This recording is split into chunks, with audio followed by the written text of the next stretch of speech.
시편 133편 1절에서 3절 말씀입니다. 하나님의 말씀을 들으십시오.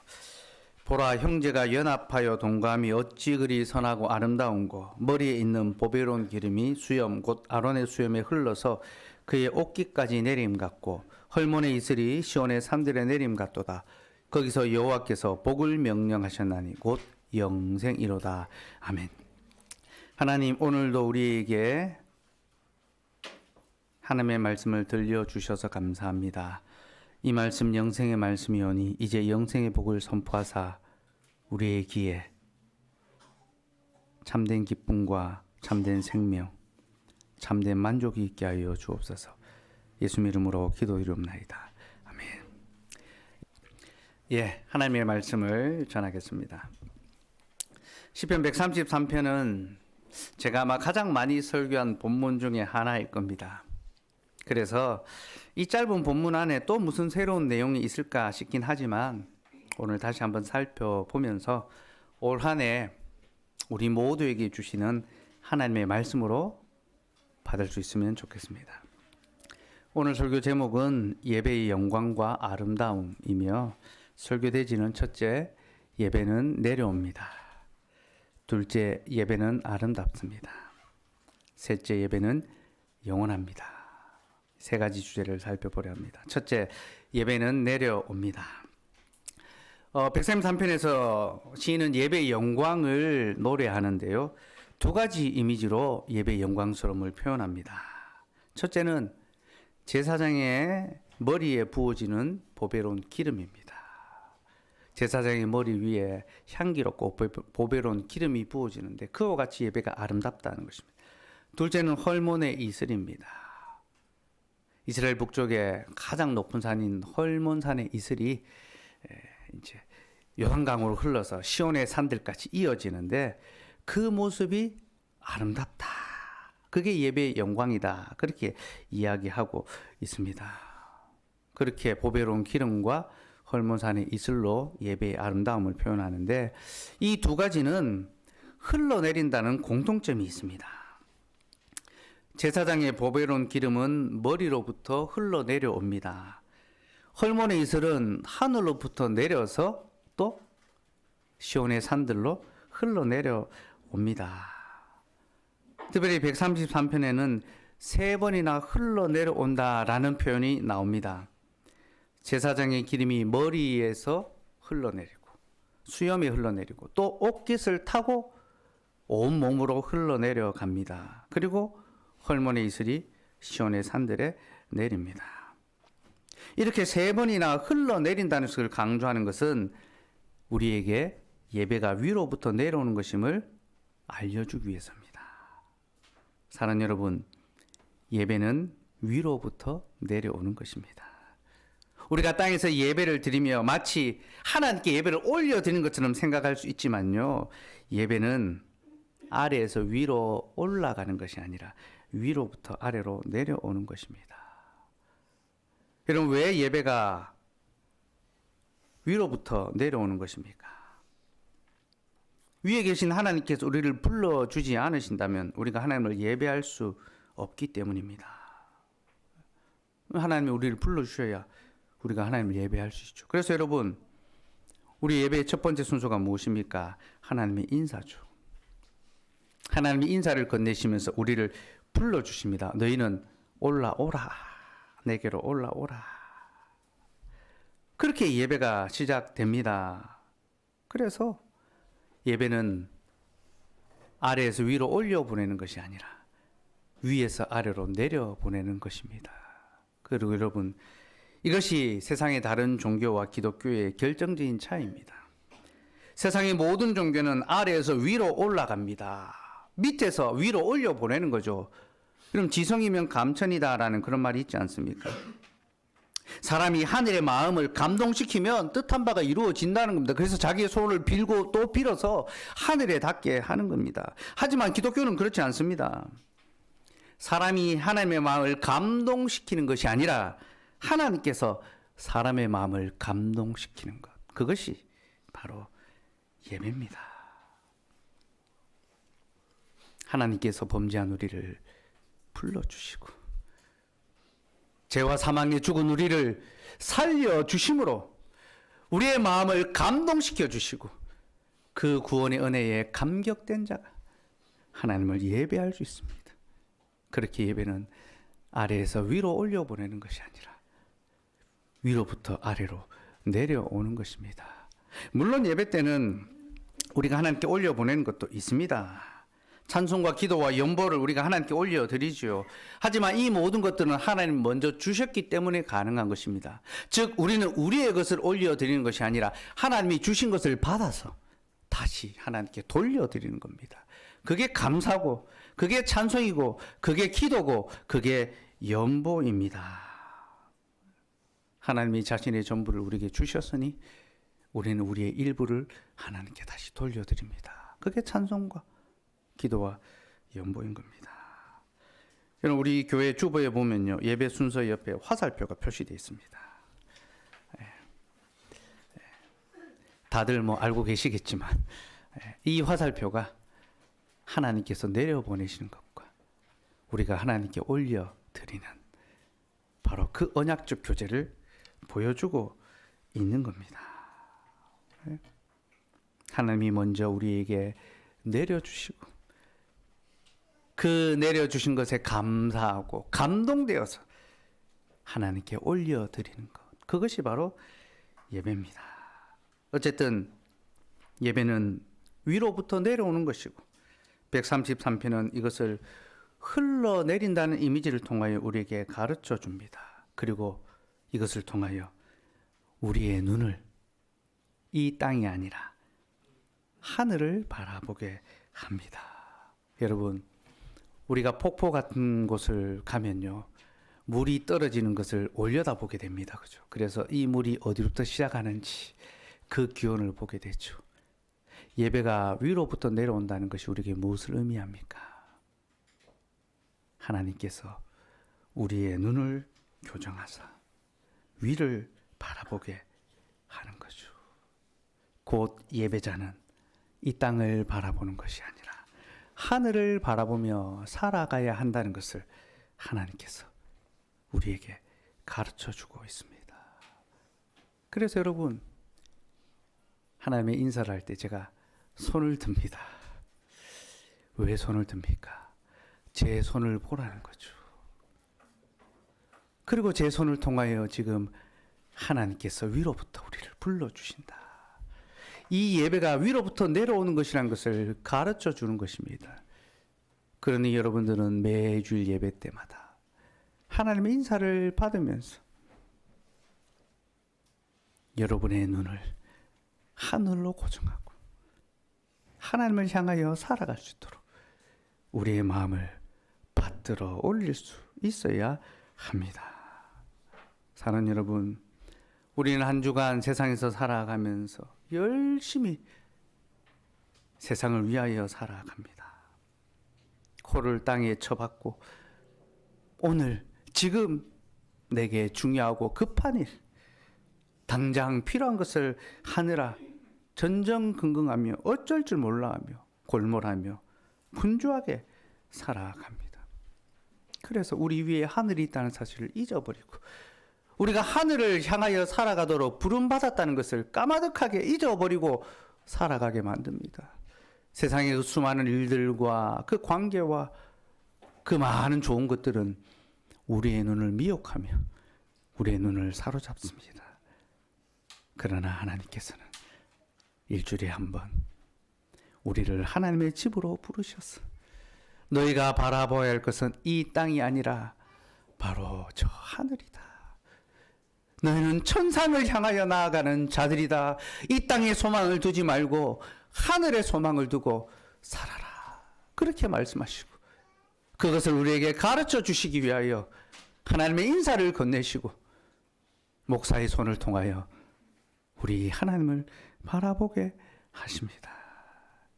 그러니 여러분, 하나님을 예배할 때마다 우리의 눈을 들어 저 하늘을 바라보고 오직 우리의 마음 하나님께만 고정하여 두고 살아갈 수 있는 저와 여러분 되기를 소망합니다.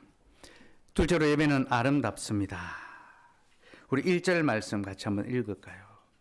시작. 보라, 형제가 연합하여 동거함이 어찌 그리 선하고 아름다운 것. 형제가 연합하여 동거함이 어찌 그리 선하고 아름다운 것. 그럼 이 말은 하나님을 예배하기 위하여 형제가 연합하여 하나 되는 것이 보기에 아름답다라는 겁니다. 근데 이것은 단순히 어떤 하나됨, 연합의 아름다움만을 표현하는 것이 아닙니다. 보기에 선하고 아름답다라는 것은 하나님께서 세상을 창조하셨을 때 사용했던 표현입니다. 하나님께서는 세상을 창조하시면서 보시기에 좋았더라. 보라, 좋았더라. 그렇게 말씀하셨습니다. 그리고 사람을 창조하신 후에는 보시기에 심히 좋았더라. 어찌 그리 선하고 아름다운 것. 같은 의미의 말입니다. 그래서 여러분, 시편 133편은요, 지금 예배와 창조를 연결하고 있습니다. 그리고 예배가 창조의 완성이라는 사실을 우리에게 가르쳐 줍니다. 여러분, 왜 예배가 창조의 완성입니까? 하나님이 이 세상을 창조하신, 특별히 사람을 창조하신 이유가 무엇입니까? 하나님을 예배하기 위해서죠. 이사야 43장 21절 말씀, 이제는 안 보고도 다 외우실 겁니다. 그죠? 같이 읽읍시다. 시작. 이 백성은 내가 나를 위하여 지었나니 나를 찬송하게 하려 함이니라. 여러분, 하나님께서 우리를 지으신 이유는요, 하나님을 예배하게 하기 위해서입니다. 이것이 사람의 지음의 목적, 창조의 목적입니다. 그러나 사람은 하나님을 예배하는 일에 실패했습니다. 그들은 하나님을 예배하는 것이 아니라 자신을 예배하는 삶을 선택했습니다. 스스로 하나님이 되려 한 거죠. 이것은 셀프 예배. 내가 내 이름을 예배하겠다, 경배하겠다, 노래하겠다. 그런 삶을 선택한 것입니다. 그럼 이것이 바로 죄악입니다. 하나님을 예배하지 않고 자신을 예배하는 것이 죄악이며, 그래서 여러분, 모든 우상 숭배의 중심에는 자기 숭배가 있습니다. 여러분, 사람들은 우상을 위하여 우상을 섬기지 않습니다. 자기를 위하여 우상을 섬깁니다. 그러니 우상 숭배의 중심에는요, 우상이 아니라 자기 자신이 있는 겁니다. 그래서 진짜 우상은요, 사람의 바깥에 있는 것이 아니라 사람의 안에 있습니다. 우리 속에 우상이 있습니다. 우리 안에 얼마나 많은 우상들이 있는지 모릅니다. 자기를 위한, 자기의 만족과 자기의 영광과 자기의 유익을 위한 끊임없는 우상들을 만들어내는 것이 우리의 실질입니다. 그래서 칼빈은 우리 인간을 가리켜서 죄의 공장이다. 인간의 마음. 끊임없이 우상을 만들어낸다. 그렇게 말했던 겁니다. 사랑 여러분, 우리는 하나님을 예배하도록 부름받은 자들이지만 하나님이 아니라 자기 자신을 예배함으로 자기를 숭배하는 우상 숭배자가 되고 말았습니다. 그래서 하나님께서는 자신을 참되게 예배할 백성을 따로 구별하셨습니다. 다시 택하셨습니다. 그리고 그들을 자기 죄에서 건져 하나님을 예배하도록 불러주셨습니다. 이것이 바로 구원이며 그 구원을 받은 자들이 바로 우리들입니다. 여러분, 오늘 우리가 이 자리에 이르렀다는 것은 하나님의 구원이 우리에게 미쳤다라는 증거요. 우리가 전심으로 하나님을 예배한다면 우리는 하나님이 우리를 지으신 그 목적을 비로소 이룰 수 있게 되는 겁니다. 곧 창조의 완성이죠. 하나님이 처음 우리를 지으셨을 때 우리에게 행하고자 하셨던, 이루기를 원하셨던 바로 그 일을 우리가 행할 수 있는 겁니다. 그러니 여러분, 우리가 하나님을 예배하는 것은 창조를 완성하는 영광스러운 일이며, 그렇게 우리가 하나님의 그 구원의 사역, 창조의 사역을 완성할 때 하나님은 우리를 보시고 심히 좋았더라. 보라, 예배하는 너희들 어찌 그리 선하고 아름다운고. 말씀해 주십니다. 그래서 여러분, 예배는 세상에서 가장 아름다운 일입니다. 또한 예배는 창조의 완성만이 아니라 창조의 회복을 이루는 사역이기도 합니다. 여러분, 형제가 연합한다는 것은요, 서로 간에 다툼 없이 서로 화평하는 것을 가리킵니다. 이것은 창조의 회복입니다. 하나님은 사람을 남자 여자로 창조하시고 그 둘로 하나 되게 하셨습니다. 서로 연합하고 동거하라는 거죠. 하지만 죄가 남자 여자 사이에 갈등을 가지고 왔습니다. 형제와 형제 사이에는 원수됨을 불러왔죠. 그죠? 그래서 가인은 자기의 동생 아벨을 돌로 쳐 죽였습니다. 이것은 형제 연합이 깨어졌음을 보여줍니다. 그리고 여러분, 그 일은 예배의 자리에서 일어났다는 것을 기억하십시오. 하나님이 예배를 통하여 서로 연합하게 하셨는데, 화평하게 하셨는데, 가인은 예배의 자리에서 형제를 미워하며 불화하며 그를 원수로 여겼습니다. 그런데 하나님께서 예배를 통하여 그 일을 다시 역전시켜 주십니다. 보라, 형제가 연합하여 동거하미. 사랑하는 여러분, 우리가 하나님을 예배한다는 것은 우리가 하나님과의 관계가 이미 회복되었다는 것을 보여줍니다. 지난주에 말씀드렸죠. 하나님이 굳게 하신 것을 누가 능히 굳게 하겠느냐. 그러나 하나님의 말씀은 우리의 굽어진 것을 바르게 한다. 이 관계입니다. 관계. 하나님과 우리의 관계가 원수가 되었는데 예수 그리스도로 말미암아 우리의 그 굽어진 관계를 다시 바르게 펴시고 하나님을 예배하게 하시고 또 예배의 자리에서 함께 부름받은 자들, 곧 아내와 남편, 부모와 자녀, 형제와 형제, 지체와 지체, 이 모든 관계를 다시 바르게 하시고 회복하시고 연합시켜 주십니다. 그래서 여러분, 예배는 창조의 회복입니다. 우리의 무너진 관계를 다시 회복하며 새롭게 하고 하나 되게 하는 그 역사가 예배 때 일어나는 것입니다. 여러분, 이 예배의 그 영광을, 아름다움을 가볍게 여기지 마십시오. 예배 때 무슨 일이 일어나는지 여러분 정신을 똑바로 차리고 보셔야 합니다. 예배 때 우리의 관계가 회복됩니다. 서로 용서하고 서로 용납하고 서로 연합하게 되는 그 은혜의 역사가 예배 때 일어나는 것입니다. 그러니 여러분, 하나님을 예배함으로 하나님과 화목하며 모든 사람과 더불어 화평할 수 있기를 소망하십시오. 우리가 서로를 용서하며 서로를 용납할 때 우리는 창조에 깨어진 그 질서를 회복하고 돌이키는 것이며 하나님은 그런 우리를 보시고 아름답다, 예쁘다, 착하다 그렇게 말씀해 주십니다. 그리고 여러분, 그 창조의 회복은요, 이 예배당 안에만 머물러 있는 것이 아니라 예배당 밖으로까지 흘러나갑니다. 여러분, 예배는 흘러내리는 것이라고 했는데요, 이 흘러내림은 두 가지 방향으로 일어납니다. 첫째는 하나님께서 우리에게 흘려내려 보내주시는 거죠. 그리고 둘째는 우리가 세상을 향하여 흘려보내는 것입니다. 곧 하나님이 예배를 통하여 우리에게 복을 베풀어 주십니다. 은혜를 베풀어 주십니다. 좋은 것들을 주십니다.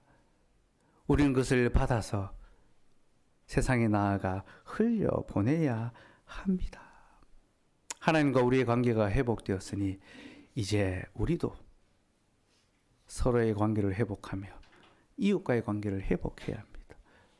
원수된 자를 용서하고 그들을 위하여 기도할 수 있어야 합니다. 그렇게 하나님 안에서 회복된 자들이 세상에 나아가 그 관계를 회복할 때에 깨어진 이 세상은 비로소 화평이 무엇인지, 연합이 무엇인지를 조금은 맛보게 됩니다. 사랑하는 여러분, 지금 우리가 살아가는 시대가 어떤 시대인지 돌아봅시다. 참으로 불화의 시대 아닙니까? 자신과 생각이 맞지 않으면 배척하고 자신과 성향이 같지 않으면 혐오하는 시대가 바로 우리의 시대입니다. 우리는 인터넷상에서 무수히 많은 혐오와 적대의 모습을 마주하게 됩니다. 그리고 그런 현상은 종종 끔찍한 사건들로 이어지기도 합니다. 참으로 우리가 살아가는 이 세상은 너무나 불화하며 불통하는 고통의 시대입니다. 우리는 이 모든 것이 창조의 질서가 깨어진 죄의 비참의 결과라는 것을 알아야 합니다. 그리고 하나님께서는 그 질서를 바로잡기를 원하고 계시고 바로 우리를 통하여 그 일을 하기를 기뻐하신다는 것을 기억하십시오. 우리는 창조의 질서를 바로잡고 회복해야 되며 그 일의 중심에는 예배가 있습니다. 우리가 하나님을 예배함으로 하나님과의 우리의 관계, 우리와 우리의 관계를 바로잡을 때 우리는 세상의 관계를 바로잡을 수 있는 지혜와 능력과 힘과 마음이 생길 것입니다. 그러니 여러분, 하나님을 예배함으로 너그러운 마음으로 서로를 대하십시오.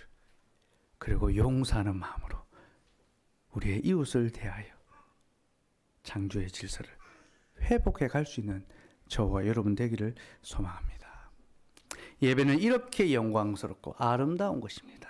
근데 여러분, 우리가 이렇게 아름다운 예배를 드리려면 우리에게 꼭 필요한 것이 있습니다. 바로 직분자입니다.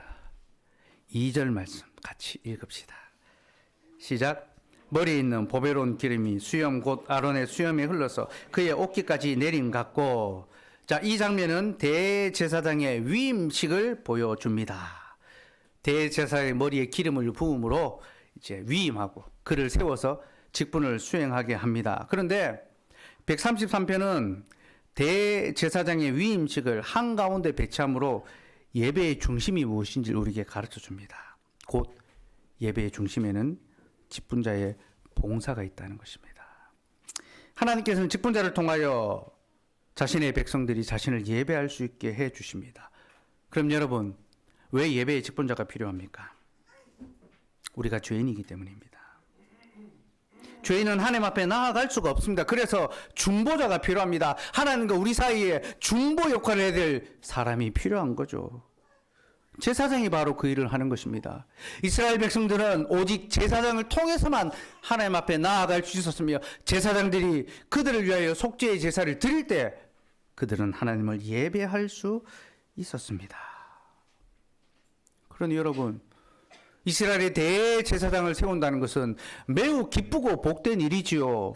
이는 이제 그들이 하나님을 예배할 수 있는 백성들이 되었다라는 것을 보여주는 겁니다. 그래서 하나님께서 이스라엘 백성들을 출애굽시키시고 난 다음에 시내산에서 언약 율법을 주시면서 대제사장 아론을 위임시킵니다.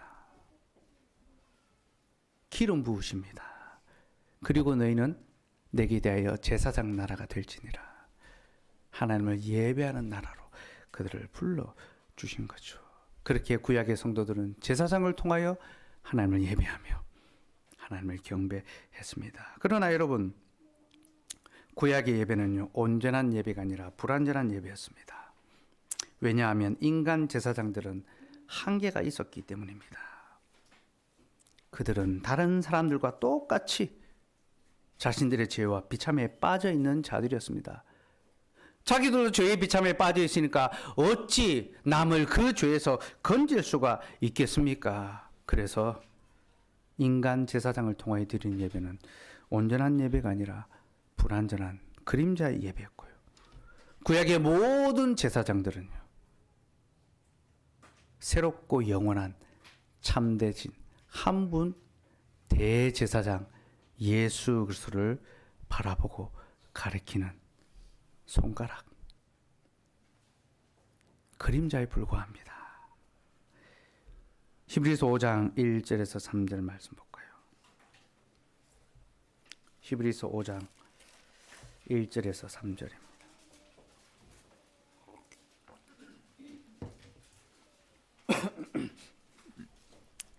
같이 읽읍시다. 시작. 대제사장마다 사람 가운데서 택한 자이므로 하나님께 속한 일에 사람을 위하여 예물과 속지 않은 제사를 드리게 하나니 그가 무식하고 미혹된 자를 능히 용납할 수 있는 것은 자기도 연약해 있사였습니다. 그러므로 백성을 위하여 속죄제를 드린 것 같이 또한 자신을 위하여도 드리는 것이 마땅하니라. 대제사장이 백성들의 죄를 사하지만 그 역시 연약함에 둘러싸여 있습니다. 그래서 그는 자신을 위해서도 속죄제를 드려야 합니다. 그 자신도 구원이 필요한 죄인이라는 사실이죠. 그래서 우리에게 자기를 구원하는 것이 아니라 우리를 구원하실 참되고 영원한 대제사장, 구속자가 필요한 것입니다. 4장 14절에서 16절 말씀 같이 읽읍시다. 시작. 그러므로 우리에게 큰 대제사장이 계시니 승천하시니 곧 하나님의 아들 예수시라. 우리가 믿는 도리를 굳게 잡을지어다. 우리에게 있는 대제사장은 우리의 연약함을 동정하지 못하실 리가 아니요 모든 일에 우리와 똑같이 시험을 받으시니로되 죄는 없으시니라. 그러므로 우리는 긍휼하심을 받고 때를 따라 돕는 은혜를 얻기 위하여 은혜의 보좌 앞에 담대히 나아갈 것이니라. 우리에게 있는 대제사장은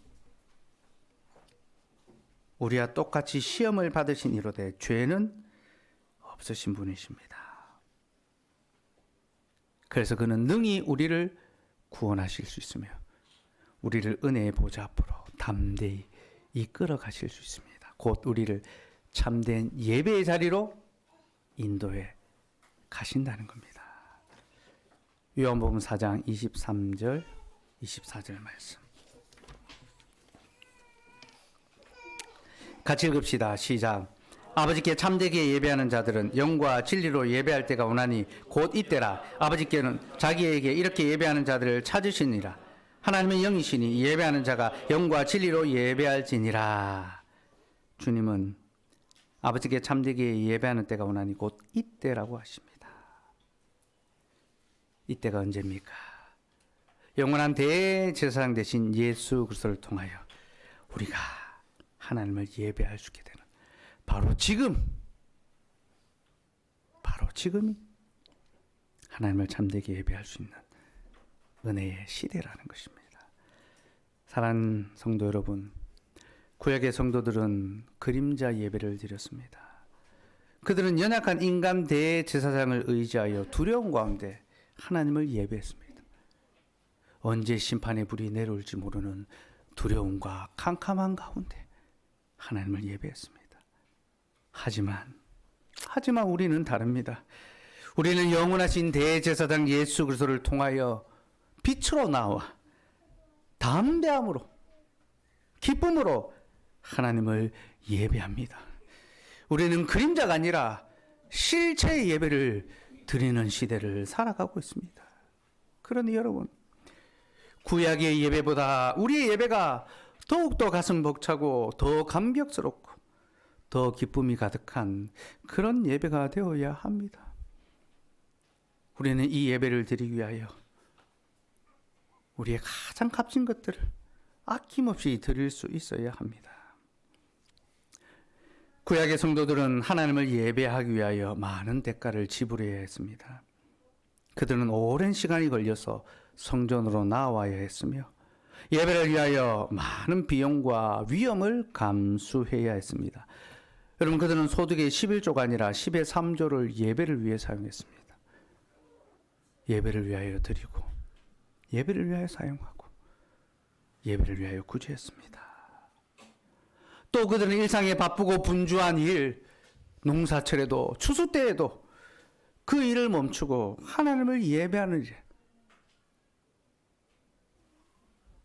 수고하고 전심을 다해야 했습니다. 여러분, 이것은 어리석은 일입니다. 세상 사람들은 이렇게 살아가는 자들 어리석다 합니다. 하지만 그들은 하나님을 예배하기 위해 기꺼이 어리석은 자들이 되었습니다.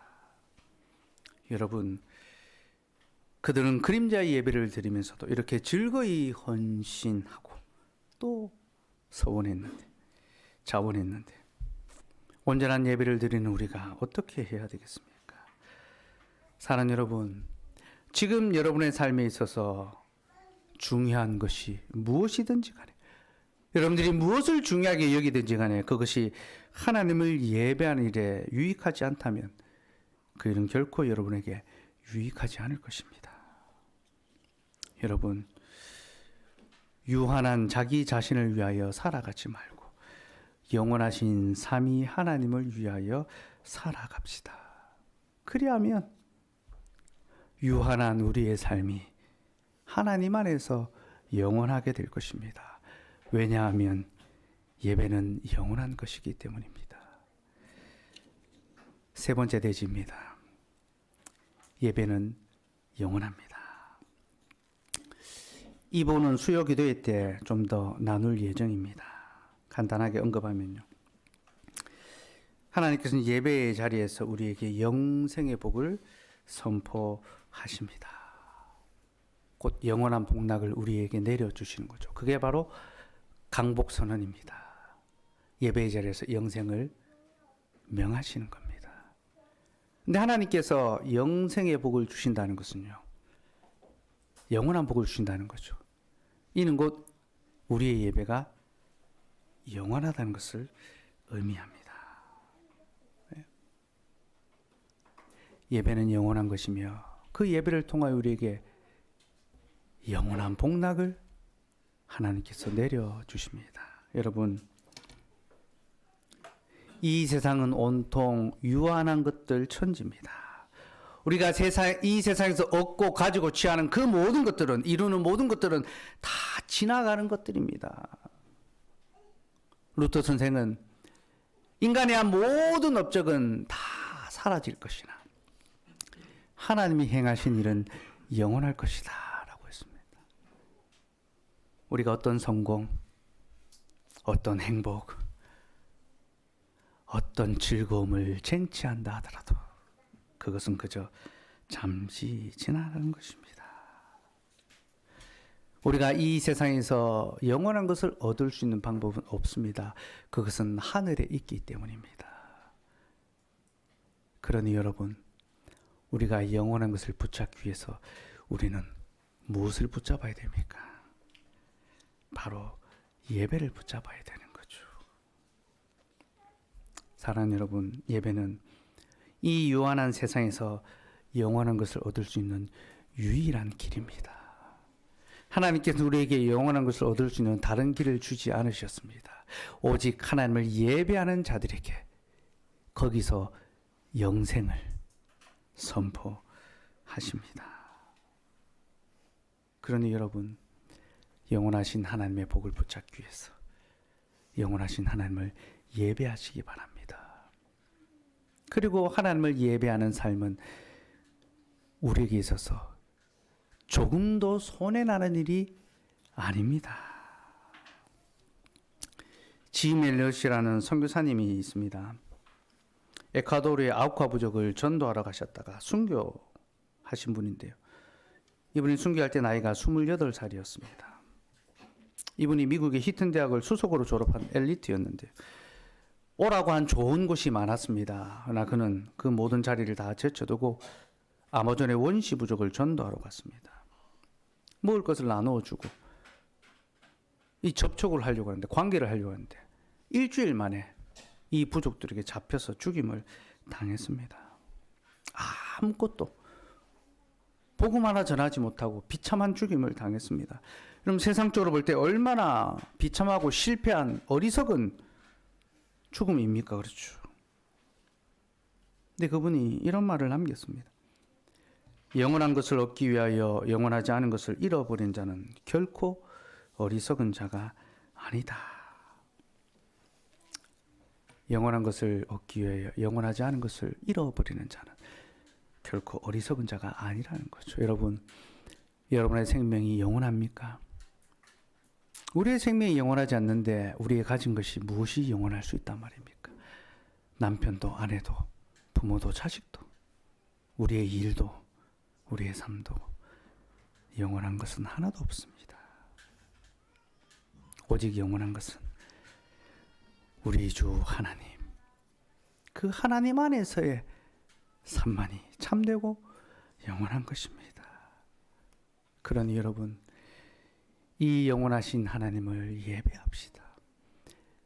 우리에게 영생의 복이 선포되는 그 자리를 떠나지 맙시다. 여러분, 우리가 교회에서 얻는 것보다 더 좋은 것을 어디에서 얻을 수 있단 말입니까? 이 교회에서 받을 수 있는 것보다 더 좋은 것이 있다면 한번 가보십시오. 말리지 않겠습니다.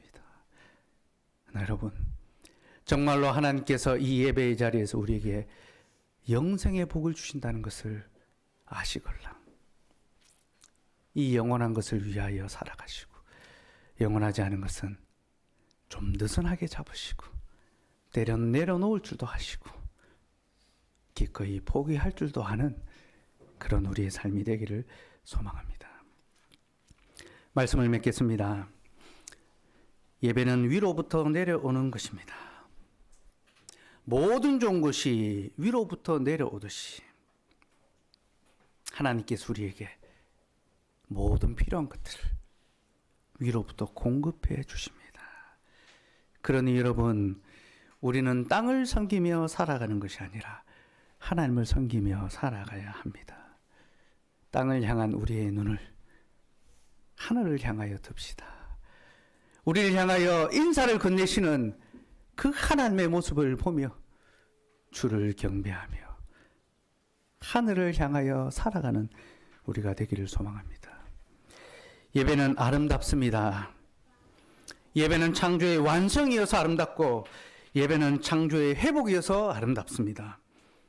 여러분, 우리를 지으신 이의 뜻대로 하나님을 예배하며 살아갑시다. 또한 하나님께서 우리에게 원하시는 대로 서로 연합하고 동거하고 사랑함으로 하나님을 예배합시다. 그러면 하나님께서 보라 어찌 그리 선하고 아름다운고 올 한해 우리의 삶을 아름답다 말씀해 주실 것입니다. 예배는 영원합니다. 세상의 모든 것이 유한하며 끝이 나는 때가 있지만 하나님의 말씀은 끝이 없으며 그를 향한 예배는 영원토록 있을 것입니다. 그래서 사람의 본분은 하나님을 영원롭게 하며 그를 영원토록 즐거워하는 것, 예배하는 것입니다. 그러니 여러분, 이 유한한 이 세상을 살아가며 영원하신 하나님을 붙잡고 그분만을 경배하며 살아갑시다. 우리 하나님께서는 지금도 그런 예배자 하나를 찾고 계십니다. 아버지께 참되게 예배하는 자들은 영과 진리로 예배할 때가 오나니 곧 이때라. 아버지께서는 자기에게 이렇게 예배하는 자들을 찾으시느니라. 사랑하는 여러분, 우리 하나님께서는 자신을 참되게 예배하는 자들을 찾고 계십니다. 지금 하나님을 참되게 예배하는 이 시대에도 너무나 많은 사람들이 우상 숭배하며 살아가고 있고, 하나님을 예배하러 모인 바로 그 예배의 자리에서도 하나님이 아니라 자기의 이익을 위하여 자기 숭배하고 있는 그 거짓된 예배의 시대에 우리 하나님은 자신을 참되게 예배할 예배자를 찾고 계십니다. 저는 이 말씀에 대한 특별한 경험이 있습니다. 개척을 준비할 때 제 안에 여러 많은 고민들이 있었습니다.